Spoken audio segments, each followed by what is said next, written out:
group of us got together and we formed a chapter of what's called the Confraternity of Catholic Clergy. And we meet once a month to have confraternity, to have prayer, and to have study.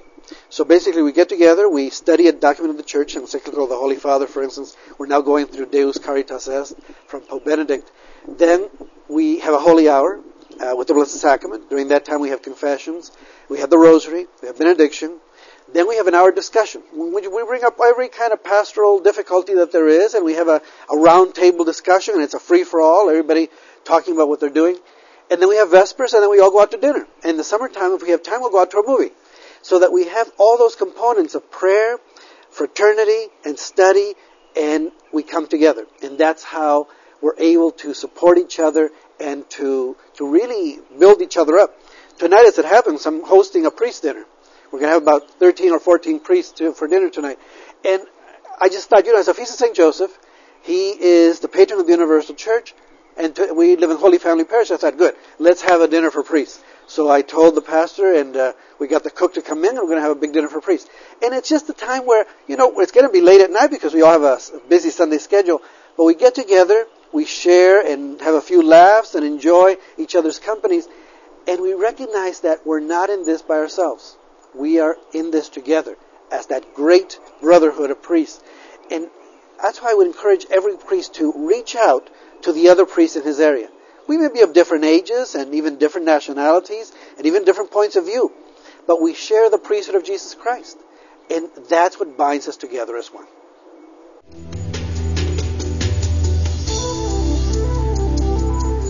This is an extra project that I'm doing, and that is I'm trying to work on the restoration or reconstruction really, of the parish church in my hometown in Cuba.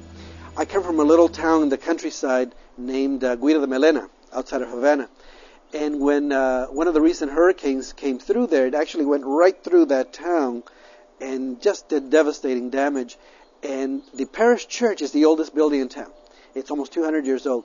And unfortunately, the hurricane took off the roof, destroyed the windows and the doors, destroyed the pews, everything inside, and really left it in shambles. When I went back the following January to visit it, I was really devastated by what had happened there. And the people were still worshiping inside that church. In fact, I said Mass just a couple months after the hurricane, and it started to rain during Mass, and the rain was coming right through the roof. So I made them a promise. I said, I'm not going to rest until we rebuild this church.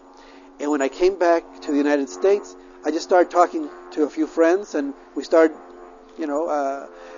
trying to gather some money, and we were able to send that first year $25,000 over there. They at least got a temporary roof on there so that they were able to worship once again. And since then, each subsequent year, we've been able to send money to rebuild it.